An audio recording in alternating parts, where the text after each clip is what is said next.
Supernatural and start over, and also sometimes talk about other stuff. A podcast.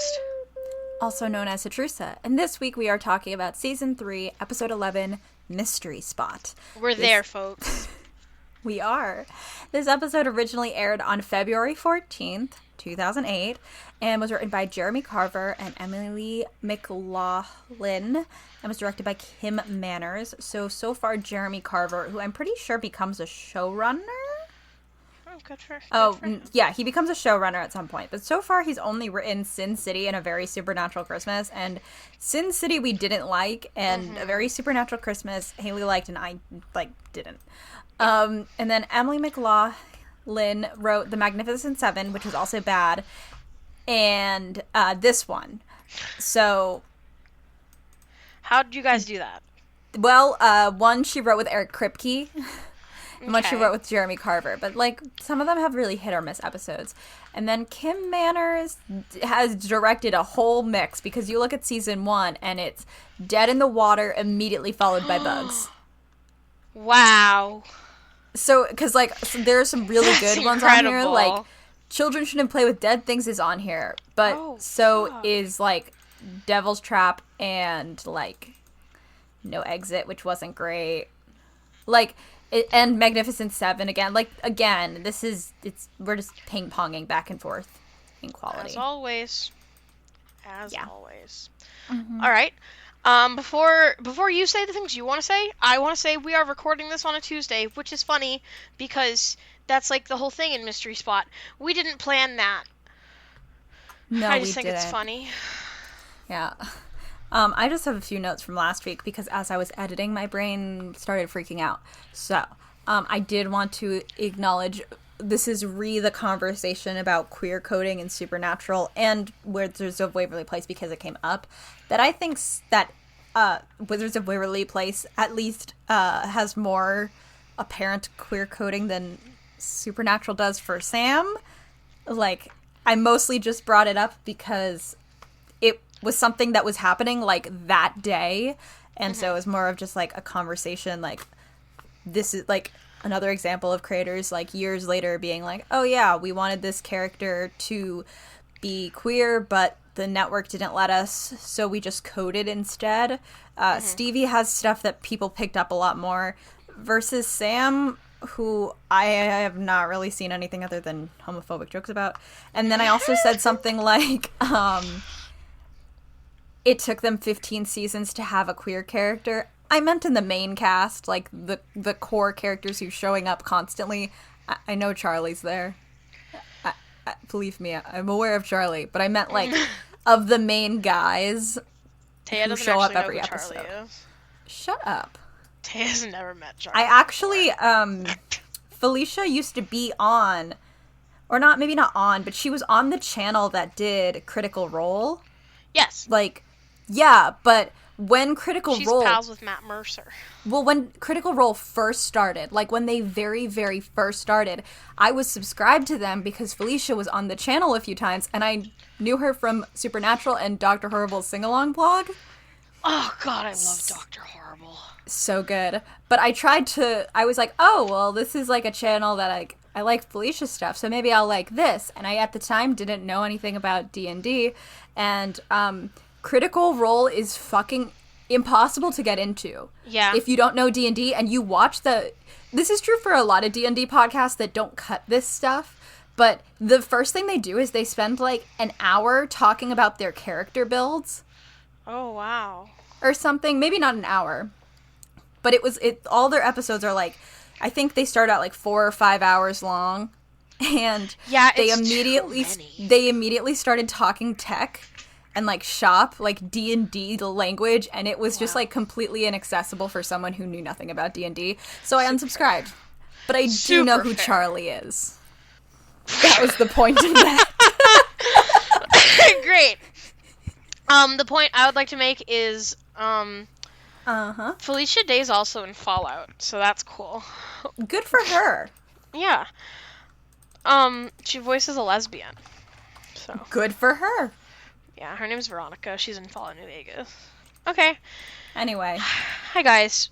Again, sorry. Before we start talking about this episode, in case you want to watch this episode, my content warnings today are there is a suicide joke in the first 30 seconds, and also there is later in the episode, I don't know how to content warning this, but like self-done wound care. Sam gets shot, and like Yeah. it shows him like Trying taking care, like taking the bullet out treating and the sewing it up wound and and stuff.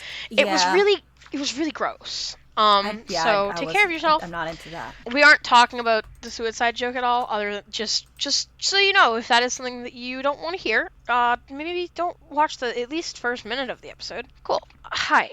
Okay. Hi. Summary. So Summary. I didn't feel like writing a summary again, and this is one of Again. those episodes where I feel like you don't need one. So here's my summary for this episode. Groundhog Day, baby. How funny it would be if I left it there. I mean, I'm kidding. That's not my whole summary. I have a little bit more written. Dean dies a lot, and Sam has extreme trauma. The trickster is doing it. He goofs on Sam and pretends to let it stop after like 100 Tuesdays, but then kills Dean for 6 months. Sam goes sicko mode, kills Bobby, but then the trickster is like, ugh, stop trying to save your brother. It's fruitless. And Sam's like, no, bring Dean back, you fuck. And so he does, and he resets things, and then Sam hugs Dean, and Dean is like, wow, a lot of Tuesdays, huh? And Sam is like, I don't want to talk about it. And Yeah. that's Mystery Spot. cool. Yeah. Super quick, super easy. Pretty solid episode. One of those episodes where you've probably seen most of it, at least in gift sets, if you have not seen the episode itself. My girlfriend has like not watched Supernatural and knows so much of this episode just from mitosis. So Mitosis? that's not the word, is it? No. Osmosis. Osmosis. Yeah. Mitosis. Mitosis is the one where you split in two. Yeah. Help. My bad. Sorry. Can you tell that I'm not like a biology person? Yeah. Anyway, our death count for this episode is a lot. There's over 100 Dean deaths, which are not obviously all shown on screen. Some monsters in the time loop, and then fake Bobby. So like, I don't know, over 100. Cool. Yeah. Yeah. Yeah. Cool.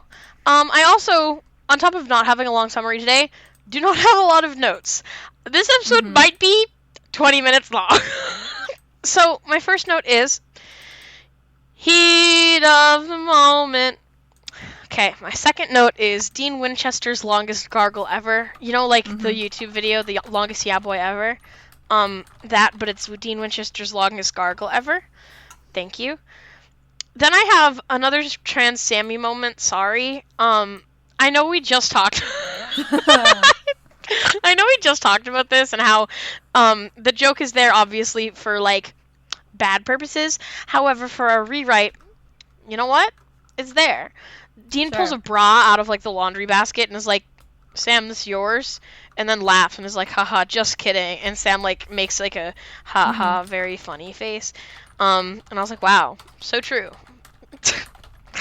Maybe at one point it was. My next note is digging the shadow through the window slits in the booth. I don't know why I liked it so much, but I thought it was a fun little moment with shadows. It wasn't symbolic of anything, I don't think, but I liked it. Then I have why he say Pulitzer like Pulitzer.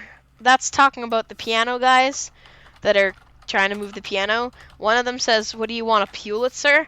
And I was like, huh? Why'd you say it like that? Then my next note is, Mystery Spot is just like Fallout 4 Nuka World, smiley face. I really hope it's in Nuka World, because I don't remember, which is embarrassing for me, because I'm the Fallout girl. But anyway, we're going to go right over that and pretend it is, and then I'm right. Anyway, that shotgun went right to the heart. God damn. When Dean gets killed the first time, he gets shot by the guy who owns Mystery Spot. And it's like with a fucking shotgun, and it's right to his wherever his heart is in his chest, you know. Yeah. And Sam's like, call 911, and I'm like, Sam, doesn't matter how fast you call 911, you are not saving him. Like, that is not happening. I'm sorry, bud. Next note is, dude, Asia. And a little smiley face. That's quoting Dean when he sits up, when Sam wakes up the first time, like after waking up the first time. And he sits up and looks over, and Dean just says, dude, Asia. And I liked it. I thought that the delivery was funny. Then my next note is a little quote from the first conversation where Sam is trying to convince Dean of what happened.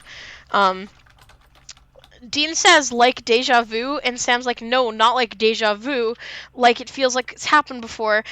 And Dean just goes, so like deja vu. And it goes back and forth for like a minute, and it was pretty funny. It felt like a very normal conversation, actually. Also, like, brother moment. My next note is really funny. It's really good. It's when you get hit by a car. Okay, moving on. My next note is Dean sounds so bothered by and upset by the fact that he pissed himself. When he gets... So, the second time he dies, obviously, I just said he gets hit by a car. Yes. And Sam tells him the next day and is like, oh... Or, you know, the next Tuesday. And is like, oh, you got hit by a car. And Dean's response is, well, did it look cool, though? And Sam goes, you peed yourself. And then Dean gets very worked up and, like, very defensive about the fact that he pissed himself upon getting hit by a car. Pretty funny. CGI in this episode is so bad because... Yeah, it's really bad. It is. Every time that there was a CGI moment, Taya was like, oh my god. I'm sorry. Oh my god. Like, why is it so bad? Like, I know you can do better. Ugh, whatever. My next note is Groundhog Day ref. Because Taya they pointed said out it. Yeah, they said it. Dean's like, so like Groundhog Day? And Sam's like, yes.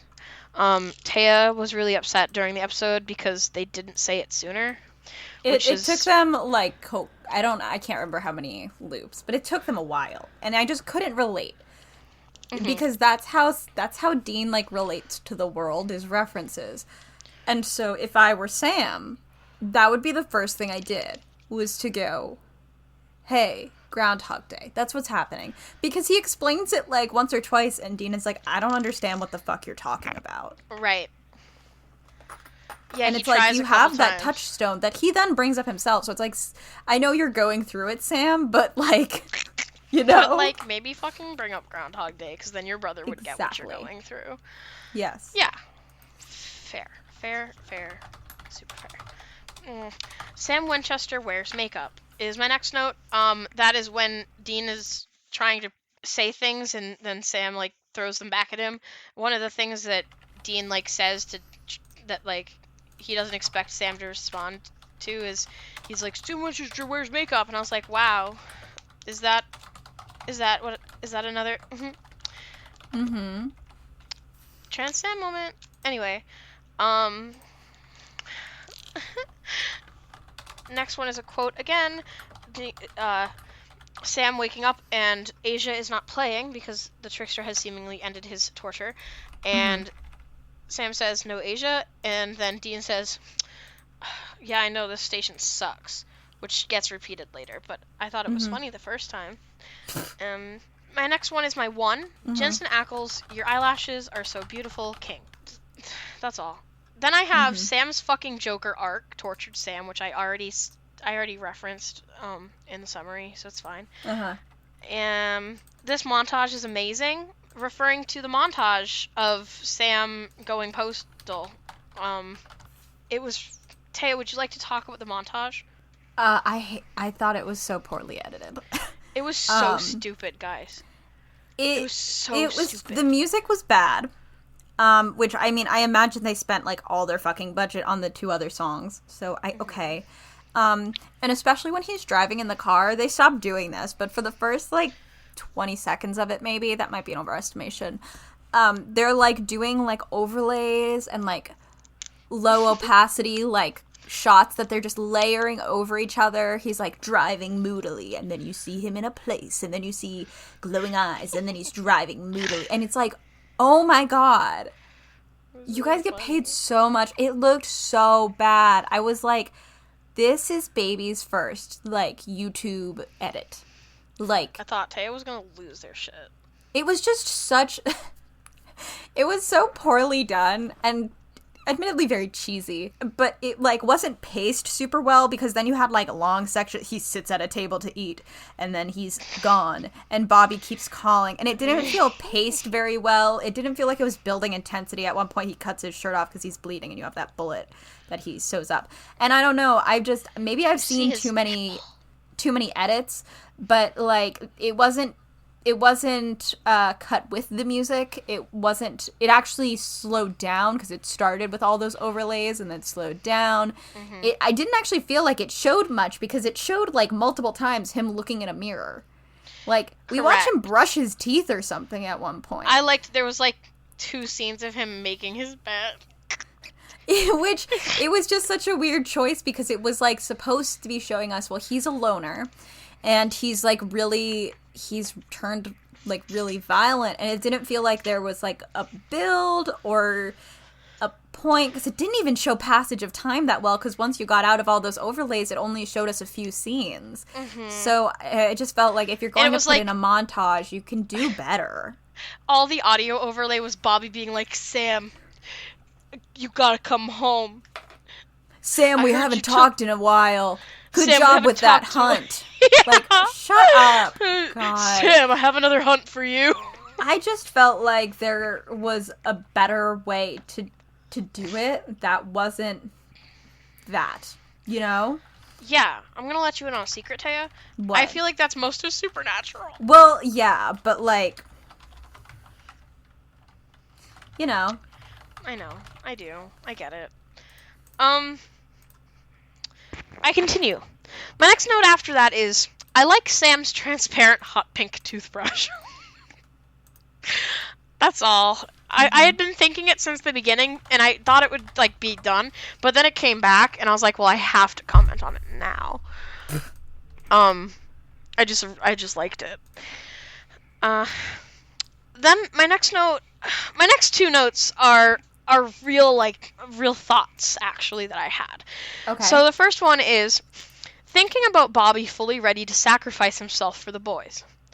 So I understand that was, like, not entirely real, but it also felt like something that Bobby would do anyway, you know? Mm-hmm. And I think it was, you know, supposed to. So, but, like, oh my god. Bobby cares them so much. And I just have emotions about that, you know? Mm-hmm. My next note after that is... So, are we gonna talk about the fact that when Sam hugs Dean after he wakes up and Dean comes back to life, Dean doesn't try to pull back or anything, he just says, how many Tuesdays did you have, and let's Sam hug him. Like, are we gonna talk about that? I mean, brother moment like number 3,553. Truly. Hi, buddy. Can I help you? That was weird. He just, like, no, buddy, that's a hot glue gun. Don't touch it. But yeah, I want to talk about that. And by I want to talk about it, I mean I wanted to bring it up because it made me have emotions a little bit, and I don't even think it was supposed to, like, I think probably that's supposed to be, like, a funny moment, like, haha, Sam showing, like, human emotion or whatever. But, like, I don't know, man. Kind of got me. Kind of fucking got me. Fair enough. And that's all my notes. Oh, cool. Cool. I know there's no lore library today. Yeah. I can tell you right now, not to steal your fucking thing, there were no girls in this episode. There were no girls in Wait, this episode. that's a lie. The waitress. I mean, like, yes, technically, She yes, wasn't named, She's but not named. She doesn't have, like, any bearing on the plot in any real way. correct. So, like, just, like, she also doesn't speak to any women. Correct. So, like, yes, there is But a there was woman, one. but, like, There was a whole one. what did she do? Nothing. She gave them food. Okay, she gave them food. Like, that's not only the bare minimum, but also then you're in a stereotype. So, like, Women belong in the kitchen. yeah, I don't know what you want me to say. I just, Yes. like, there's no women, and I don't want to talk about lore because last time we talked about the trickster, we basically covered it. So true. Like, it's all the same thing that's there. There's, like, no real, like, new anything to add because he's a weird character where, like, no other tricksters actually show up, so we can't say that's not what a trickster is. Other angels show up, and they seem to basically do what he can do, except for when they can't. So, like, you know... Mm-hmm. Supernatural is weird. It's a weird show. Supernatural sucks. It's I don't know, it's just weird. Hope It's that just helps. Weird. I think that's our new tagline. Supernatural's just weird. Yeah. You're right. IDK, just weird. Mm-hmm. So now we jump into our things. Like I said, fucking short episode, guys. Which is kind of, I don't know if it's a shame or if it's like, what is there to say about Mystery Spot that hasn't already fucking been said? It's like the People have episode. said a lot of things about Mystery Spa. We talked about it while watching. Like, it's probably one of the most well-known, like, I don't know if I said it in this, but, like, explicitly, like, Haley said Nella knows it, but, like, it is one of the most known episodes of Supernatural, so, like... Right. There's not much we can add to that conversation. Yeah, and honestly, like, I don't think that there's anything that particularly needs to be changed about it. Like, well, I can say that I think it's funny, and we talked about this a bunch, that, like, it's season 3, and the whole point of this episode is Sam realizing, hypothetically, what Gabriel is trying to teach is that that Dean's gonna die, and that's just how life is. And that's kind of funny because they never learn that lesson, and it's season 3. Like, this is the rest of the show. This show can be summed up as Sam and Dean take turns dying, and they just keep switching places with who is going to die in the other's place to bring them back. Meanwhile, the world around them explodes. Like, that's the show. yeah. So, like, placement-wise, this episode ends up being very funny because it's like, they're gonna do it for another 12 seasons, Gabriel.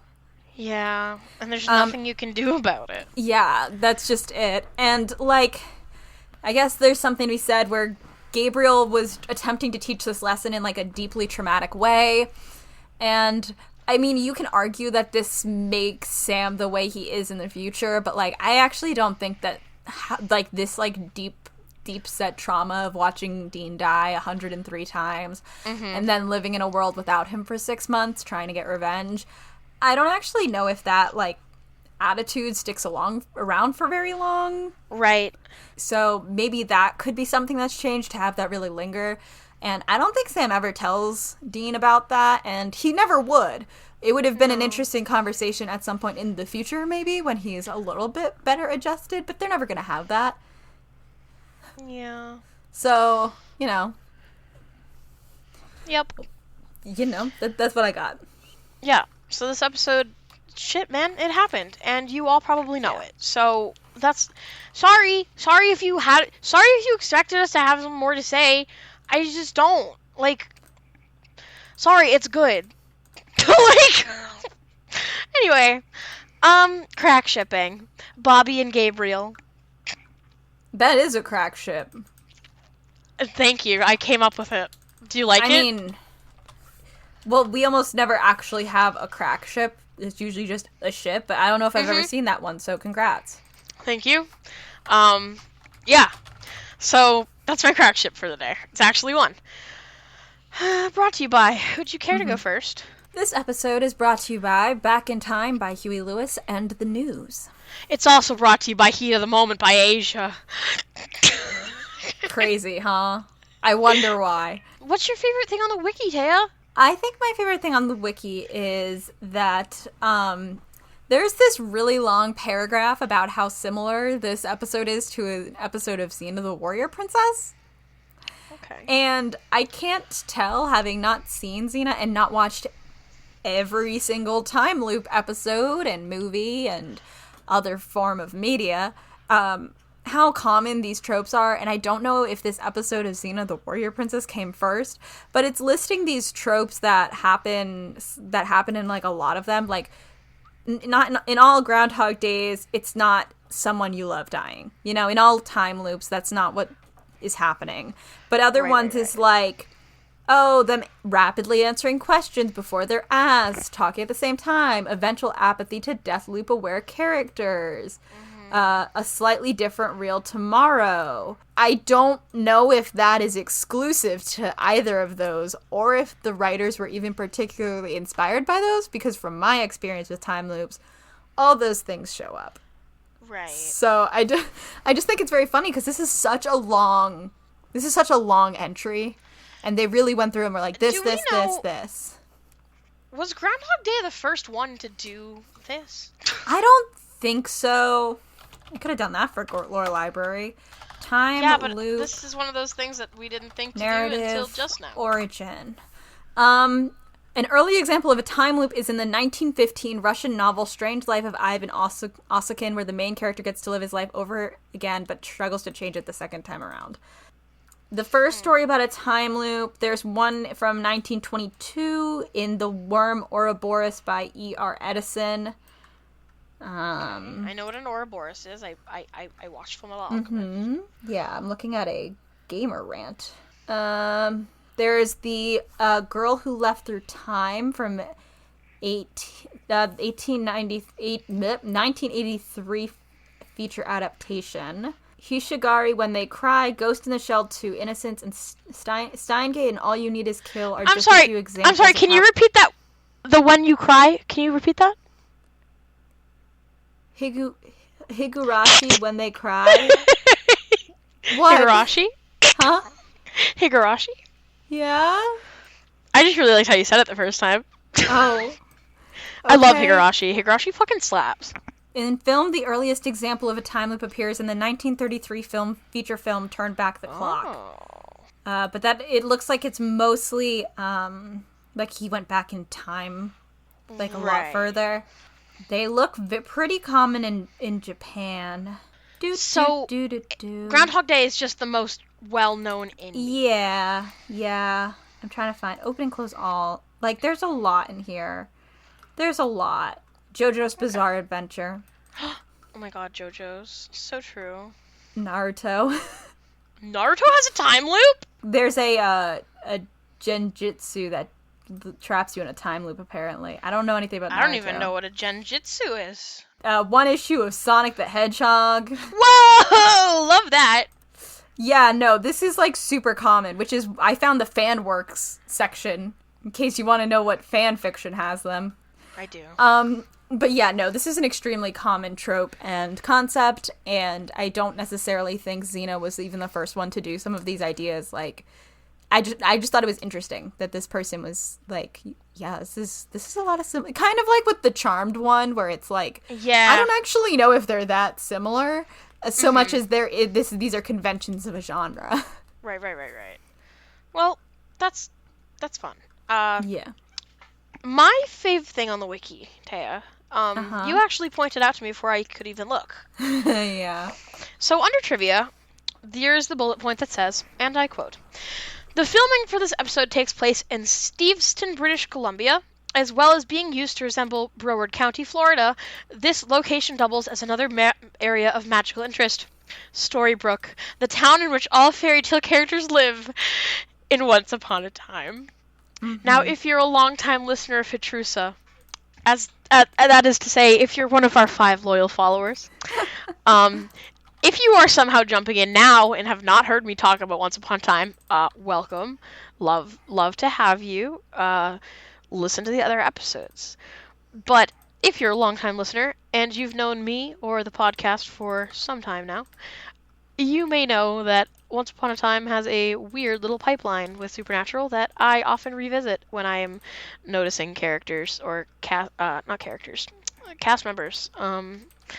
So the fact that this literally takes place in Storybrooke, which I know isn't obviously, it's called Steveston, but it's Storybrooke. Like, thinking about, okay, where can I place these scenes from this episode in Once Upon a Time, it was fucking surreal. So that's really funny. Would you like... It's funny because Once Upon a Time is the one we've jokingly also been like, well, when we finish Supernatural, we can go to Once Upon a Time, because you look at Once Upon a Time and you're like, hey, what the fuck is going on in here? It's fucking crazy. I still haven't... Macy and I have not finished rewatching it yet. It's just like... It's just, the we've been on hiatus. family tree alone is like, what on earth is going on? It's really funny. It's weird. Super funny. It's interesting. Would you like to know my rating? Yeah. Okay. So, I know what you're expecting. You're expecting a 10 out of 10. I'm giving it a 9 Groundhog Day time loops out of 10. Oh. It's just, because here's, like, obviously it's Mystery Spot. It's awesome. But, like, it's not Dead in the Water. It's, like, well, hold on. No, because if I gave Tall Tales a 10, this is fucking better than Tall Tales. Okay. I lied, guys. Just kidding. Your Groundhog Day joke is the fact that I tried to give it a 9. It's a 10. It's fucking Mystery Spot, guys. Oh my god. You get a 10, if not for just being, like, the most iconic Supernatural episode of all time, and honestly, deserving it, okay? Mm-hmm. On IMDb, this episode has a 9.5 out of 10. Wow! Which actually makes me wonder... I want to see if there's a way to see the top-rated Supernatural episodes of all time, not just by season. There's not just by season. Here, I can Google it. The highest rated one is Swan Song at 9.7. And then we have Changing Channels at a 9.6. Another one everyone thinks of. Again, one of the goofy ones. Yes. Then we have The French Mistake, one of the goofy ones, 9.6. Number 4, Scooby Natural, 9.6. A goofy Shut one. up! Number 5, Mystery Spot, 9.5. And then All Hell Breaks Loose too, which is fucking wild. But anyway, of the top 5, 4 of them are like the weird, goofy Supernatural episodes from the first few seasons, and then it's Scooby Natural. Like maybe they should have leaned into that. I think they needed to lean into, like, we've talked about it. We think they should have leaned into, like, a little bit more, like, dark camp. Yeah. Mm-hmm. I think Scooby Natural is an outlier here because I think a lot of people were not watching Supernatural, but when they heard there was an animated crossover with Scooby-Doo, they watched it. And I think Swan Song as the highest rated makes sense because... It makes full fucking sense. That is where the show was supposed to end, and I do think that, aside from a few things, it's a pretty solid this show is over moment. I would agree. Yeah, but, I mean, Mystery Spot, top 5.